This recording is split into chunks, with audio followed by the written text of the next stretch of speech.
Evolution. Hello students, कैसे हैं आप सब। जैसा कि आप सभी से वादा किया था, हम लोग 1 डे 1 चैप्टर की सीरीज़ चला रहे हैं, जिसके अंदर एक दिन में 10 मिनट के अंदर एक चैप्टर आपको करवाया जाता है, उसके शॉर्ट नोट्स मिलते हैं एंड ये आपको एश्योरिटी दी जाती है कि पिछले 40 ईयर क्वेश्चंस के अंदर, 40 ईयर PYQs के अंदर सारे के सारे क्वेश्चंस आपको इसी 10 मिनट की वीडियो से मिलेंगे। तो ये एक और सेशन में लेकर आ गई हूँ जिसमें हम पढ़ेंगे चैप्टर एवोल्यूशन ऑफ क्लास 12। तो हेलो नमस्ते, आई एम दीपाली गोयल। स्वागत है आप सभी का, आप सभी के अपने चैनल साइंस मैजिक पर। वीडियो पसंद आए तो लाइक शेयर सब्सक्राइब जरूर करिएगा। चलिए खत्म करते हैं 10 से 15 मिनट के अंदर पूरा का पूरा चैप्टर एवोल्यूशन। सबसे पहले याद करने वाली रट्टाफिकेशन वाली चीज़ें मैं आपको बता रही हूँ, आपको रट्टा ही मारना पड़ेगा। इसका ट्रिक्स लेने का कोई फायदा नहीं है। ट्रिक्स आपके पास फिजिक्स में, केमिस्ट्री में, बायो में पहले ही बहुत हो जाती है, तो ट्रिक्स नहीं, याद करो। यूनिवर्स की एज कितनी है? 13.8 बिलियन ईयर अगो। अर्थ की एज कितनी है? 4.5 बिलियन ईयर अगो। इसमें याद रखिएगा उस टाइम अर्थ का एनवायरमेंट रिड्यूसिंग एनवायरमेंट होता था, O2 एब्सेंट होती थी। अर्थ में मिलती थी वाटर वेपर H2NH3CH4। याद रखिएगा वाटर नहीं मिलता था, वाटर के वेपर मिलते थे 4.5 बिलियन ईयर अगो पहले। Non cellular form of life कब ओरिजिनेट हुई? 3 बिलियन ईयर अगो।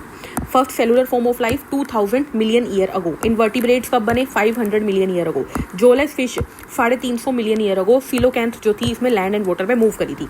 सी weeds 320 million year ago. Fish like reptiles 200 million year ago. Ichthyosaurus को याद रखिएगा, ये लैंड टू वाटर, ठीक है। देन डायनासोर डिसअपियर कब हुए थे? 65 मिलियन ईयर अगो। ड्रायोपिथेकस और रामापिथेकस कब आए थे? 15 मिलियन ईयर अगो।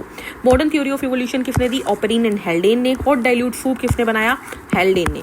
जर्म थ्योरी के बारे में किसने बात की? पास्चर ने। पास्चर ने ही बोली थी कि all new organism arise from pre existing cell, ठीक है, पास्चर नहीं बोली थी ये बात। बायोजेनेटिक लॉ अर्नस्ट हैकल ने दिया था, ठीक है। इसी को एम्ब्रियोलॉजिकल लॉ भी कह देते थे। ये कहते थे कि जितने भी एम्ब्रियो के कंडीशन है वो हमारे जो है वर्टिब्रेट से होकर गुजरते हैं। ये पॉइंट बिल्कुल गलत था, इनको गलत प्रूव किया था अर्नस्ट वॉन बेयर ने, ठीक है।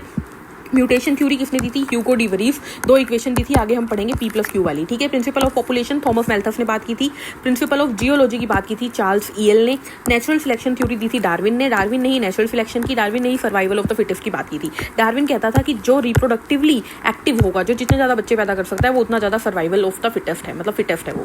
एक्वायर्ड कैरेक्टर ऑफ इनहेरिटेंस की बात की थी लेमार्क ने। Use and disuse of organ. Embryological support हमने बता दिया है। डिसप्रूव किसने किया? अर्नस्ट वॉन बेयर ने। मेले आर्किपेलगो एल्फ्रेड वेलेस पे बैठकर, एल्फ्रेड वेलेस नाम की शिप पे बैठकर निकल गया था। गैलापागोस आइलैंड पे कौन गया था? डार्विन गया था HMS बीगल शिप पे बैठ के।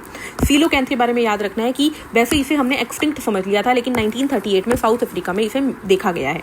टायरेनोसोरस के बारे में आपको याद रखना है, ये बिगेस्ट डायनासोर है, 20 फीट लंबा ये है, ठीक है। फर्स्ट मैमल्स कौन थे? श्रू लाइक थे। First mammals were shrew like. NCERT की लाइन है। एनसीईआरटी की एक और लाइन है, South American animals over ridden by North American animals. उसके बाद पाउच्ड एनिमल्स जो थे ऑस्ट्रेलिया के, वो सर्वाइव क्यों किए? वो क्यों नहीं एक्सटिंक्ट हुए? क्योंकि कॉन्टिनेंटल ड्रिफ्ट आ गई थी। आर्कियोप्टेरिक्स कौन है? Link between reptiles and birds. Before industrial revolution 1850 तक लाइट मोथ जो होते थे वो डार्क से ज़्यादा थे। After industrial fertilization dark moth ज़्यादा हो गए लाइट से, ठीक है। इंडस्ट्रियल मेलानिज्म की ये बात है, इसके बारे में इतना आपको याद रखना है, ठीक है। इसके बारे में थोड़ा सा और बता देती हूँ। इंडस्ट्रियल मेलानिज्म क्या था? बिफोर इंडस्ट्रियलाइजेशन ट्री की बार्क जो थी वो साफ सुथरी थी, तो लाइट कलर के जो मोथ थे वो उस बार्क पे छुप जाते थे, लेकिन डार्क वाले साफ साफ दिख जाते थे तो वो खत्म हो जाते थे। उसका जो एनिमी था या शिकारी मान के चलिए, वो खा जाता था उसको, ठीक है। लेकिन आफ्टर इंडस्ट्रियलाइजेशन ट्री की बार्क क्या हो गई? डार्क हो गई। अब डार्क हो गई तो लाइट वाले जो है वो दिखने लगे, डार्क वाले छुपने लगे, तो लाइट मरने लगे। तो इस टाइम पे लाइट ज़्यादा थे, इस टाइम पे डार्क ज़्यादा थे। एंथ्रोपोजेनिक इवोल्यूशन क्या होता है? मैन मेड इवोल्यूशन, जो ह्यूमंस की वजह से हो। अब ये जो है इंडस्ट्रियलाइजेशन किसका एग्जांपल है? एंथ्रोपोजेनिक का है, क्योंकि ह्यूमन की वजह से पॉपुलेशन हुई। जो ट्री जो है वो इंडस्ट्री से पहले लाइट थी, बाद में डार्क हो गई ह्यूमंस की वजह से, ठीक है। अब बात करते हैं थ्योरीज की। सबसे पहले आ जाता है origin of universe. Origin of universe में आती है एक ही थ्योरी, बिग बैंग थ्योरी। ये क्या कहती है कि एक बड़ा सारा एक सॉलिड एंटिटी थी जिसके चारों तरफ गैसेस थी, एकदम से कोई एक्सप्लोजन हुआ और ये फट गया, ठीक है, ये फट गया, ठीक है, एक्सपैंड हो गया। जैसे ही एक्सपैंड हुआ टेम्परेचर लो हो गया। टेम्परेचर जब डिक्रीज हुआ तो डिक्रीज ऑफ टेम्परेचर की वजह से वहाँ पर हाइड्रोजन और हीलियम गैस बनी। जो क्लाउड्स ऑफ गैसेस थे उन्होंने कंडेंस होना शुरू किया। जब वो कंडेंस हो के उन्होंने गैलेक्सीज बनाई, जैसे कि मिल्की वे गैलेक्सी। वो गैलेक्सीज से बना फिर सोलर नेबुला और उससे बना सोलर सिस्टम, जिसमें हमारा अर्थ है, ठीक है। क्या बोला गया कि अर्थ जो था एक मोल्टन मास था, जिसपे H2O वेपर, क्या क्या था? वाटर वेपर थे, NH3 था, CH4 था, H2 गैस थी, ये सब कुछ था। हुआ क्या था, पानी की वाटर H2 वाटर वेपर के ऊपर यूवी रेडिएशन गिरी तो उससे निकली H2 गैस और हाफ O2। H2 तो एनवायरनमेंट में रह गई, उड़ गई, हल्की थी, एस्केप हो गई। हाफ O2 ने हाइड्रोजन के साथ मिलकर पानी बनाया, CH4 के साथ मिलकर CO2 बनाया। इस तरीके से लैंड के ऊपर पानी और CO2 आए। ठीक है, अब बात करते हैं ओरिजिन ऑफ लाइफ की। ओरिजिन ऑफ लाइफ में सबसे पहले आता है special creation theory. Special creation theory क्या कहती है? ये कहती है कि भाई जैसा आज है वैसा वैसा ही पैदा हुआ था, भगवान ने बनाया था। अर्थ 4000 साल पुरानी है, डाइवर्सिटी सेम थी, आज भी और दुनिया के बाद भी यही होगी। ये किसी एक्सटिंक्शन को, किसी चीज को नहीं मानती। पैंसपर्मिया थ्योरी, दूसरी थ्योरी। पैंसपर्मिया थ्योरी क्या कहती है? एस्ट्रोनॉमर्स इसको मानते हैं, एस्ट्रोनॉमर्स ने सबसे ज्यादा इसको प्रोत्साहन दिया था। ये क्या कहते हैं? कहते हैं कि दूसरे प्लेनेट से कुछ स्पोर आए और वो स्पोर से इस प्लेनेट पे जिंदगी पैदा हो गई, लाइफ पैदा हो गई। फिर आई स्पॉन्टेनियस जनरेशन थ्योरी। स्पॉन्टेनियस मतलब अचानक, इसे ए बायोजेनेसिस कहते हैं। ये कहते हैं कि कीचड़ से अचानक से जानवर पैदा हो गए। ठीक है, first life originate from non living matter, जैसे कि मड। ठीक है, ये इसको डिसअप्रूव किसने किया? पाश्चर ने। पाश्चर ने बोला भैया all new cell arise from pre existing cell. फिर आई बायोजेनेसिस थ्योरी। बायोजेनेसिस थ्योरी ने क्या बोला? बायोजेनेसिस थ्योरी ने बोला कि भाई पहली फॉर्म ऑफ लाइफ जो थी वो नॉन ऑर्गेनिक मॉलिक्यूल से, नॉन लिविंग ऑर्गेनिक मॉलिक्यूल से पैदा हुई। लेकिन बायोजेनेसिस थ्योरी ने ये नहीं बताया था कि कैसे पैदा हुई, कोई एक्सपेरिमेंटल प्रूफ नहीं था, उसने बस बात बोली थी। उसका प्रूफ दिया एसएल मिलर ने 1953 में। रिड्यूसिंग एनवायरनमेंट मतलब अर्थ की एनवायरनमेंट जो है वो अर्थ हमारे जो एक तरीके से मान लो 4.5 बिलियन ईयर अगो जो एनवायरनमेंट था वो आज पैदा कर दिया। क्या था? 800 डिग्री सेल्सियस टेम्परेचर, वही CH4 NH3 H2 और H2O वाटर वेपर, ये थे। ठीक है, और उसने देखा कि जब उसने क्लोज्ड फ्लास्क एक्सपेरिमेंट किया, वहाँ पे इलेक्ट्रिक डिस्चार्ज करवाया तो वहाँ पे अमीनो एसिड्स बन गए। यानी कि भैया अमीनो एसिड बन रहे हैं, अब अमीनो एसिड से मिलकर प्रोटीन बनेंगे, देन एंजाइम्स बनेंगे, बहुत सारी चीज़ें बनती जाएंगी। फिर इस तरीके से ऑर्गेनिक मतलब लिविंग ऑर्गेनिज्म भी पैदा हो जाएगा। ये बोलती है बायोजेनेसिस थ्योरी। बायो मतलब लिविंग की जनरेशन। ठीक है, अब बात करते हैं तीन और लोगों की, लेमार्क की, Hugo de Vries and Darwin. Lamarck के बारे में आपको क्या याद रखना है? लेमार्क ने जिराफ का एक्सपेरिमेंट दिया था। उसने कहा था इनहेरिटेंस ऑफ एक्वायर्ड कैरेक्टर, यानी कि एक तरीके से मान के चलो कि क्रिकेटर का बच्चा क्रिकेटर होगा, सिंगर का बच्चा सिंगर होगा। मतलब कि अगर कोई इंसान पैदा हुआ है, उसने अपनी बॉडी बिल्ड किया और वो अब कुश्ती लड़ रहा है या फिर वो बॉक्सिंग कर रहा है, तो उसका बच्चा भी पैदा होगा तो उसकी बॉडी इतनी स्ट्रॉन्ग होगी। लेकिन ये थ्योरी पूरी तरीके से डिसअप्रूव कर दी गई। ठीक है, use and disuse of organ की भी यही बात करती थी कि जो चीज़ काम आती है वो रहती है, बाकी चली जाती है। जिराफ के अंदर वो बोलता है कि वही धीरे धीरे क्या है कि जिराफ की नेक लंबी होती रही, क्योंकि क्या हुआ पिछली के अंदर उसको खाना नहीं मिल रहा था तो और लंबा इस तरीके से। ठीक है, तो लेमार्क की थ्योरी हो गई फेल। फिर आती है ह्यूगो डी वेरिस और डार्विन। इसका एग्जांपल लेते हैं। इसका एग्जांपल कैसे समझेंगे? इंडस्ट्रियल मेलानिज्म से समझेंगे। मान लीजिए यहाँ पर देखते हैं, मान लीजिए हमारे पास एक पेड़ है। ठीक है, पेड़ पूरा ब्लैक कलर का है, तो इसके ऊपर एक व्हाइट कलर का कीड़ा पड़ा है और एक पेड़ पूरा रेड कलर का है मान लीजिए। ठीक है, एक व्हाइट कलर का कीड़ा पड़ा है और एक रेड कलर का। व्हाइट पहचान में आ जाएगा तो व्हाइट उठा के इसका शिकारी उसको खा जाएगा। विद टाइम क्या हुआ? फिर धीरे धीरे क्या हुआ? जो व्हाइट वाले थे वो धीरे धीरे थोड़ा थोड़ा रेड होने लगे। व्हाइट वालों ने क्या किया?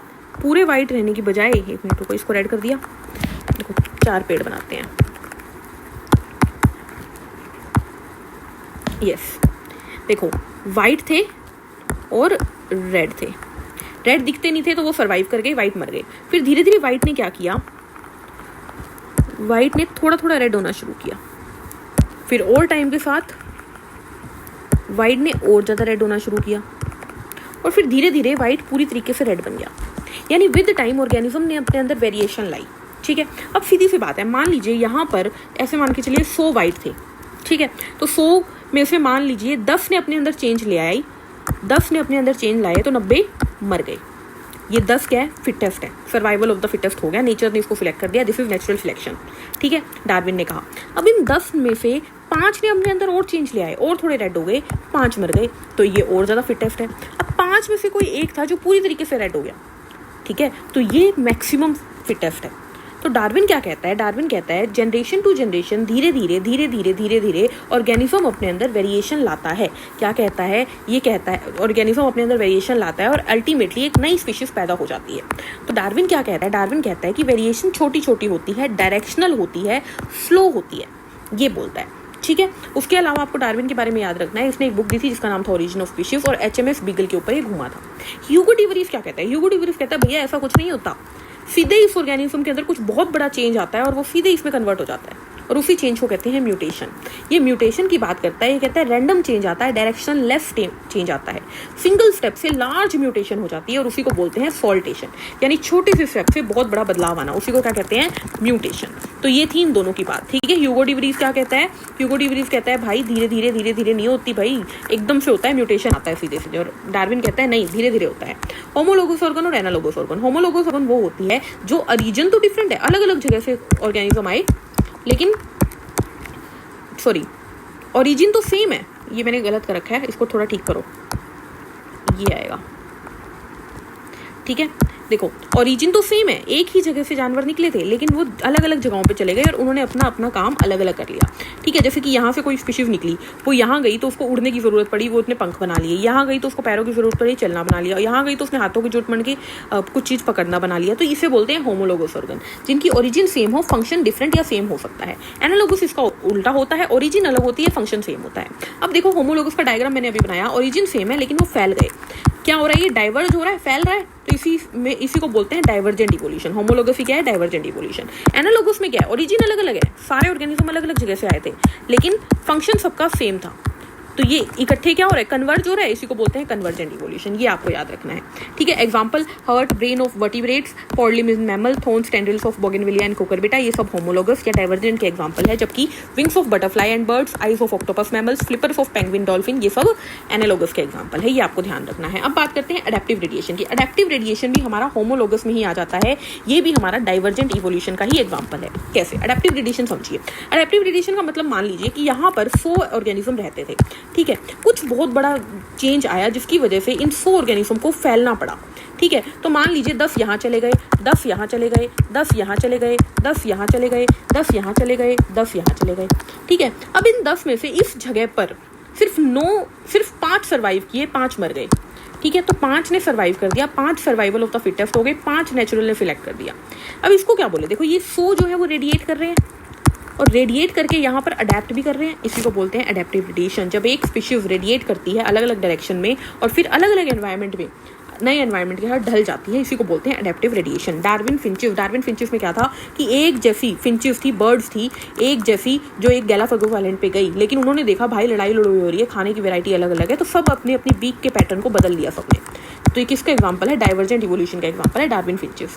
जबकि प्लेसेंटल मैमल भी सेम टू सेम थे, ये भी ऐसे ही फैले थे, ऑस्ट्रेलियन मार्सुमियल भी ऐसे फैले थे, लेकिन अब ध्यान से सुनिएगा, प्लेसेंटल मैमल है मान लीजिए, ये ऐसे फैल गए सारे डायरेक्शन में, ठीक है, ये प्लेसेंटल मैमल्स थे, ये फैल गए मान लीजिए इस तरीके से, और ऐसे ही ऑस्ट्रेलियन मार्सुपियल भी डाइवर्जेंट इवोल्यूशन शो कर रहे थे, लेकिन अल्टीमेटली ये दोनों एक ही जगह पे आ गए। तो इन दोनों के लिए क्या हुआ, ये आए अलग अलग जगह से, फंक्शन सेम हो गया, ये कन्वर्जेंट इवोल्यूशन हो गया।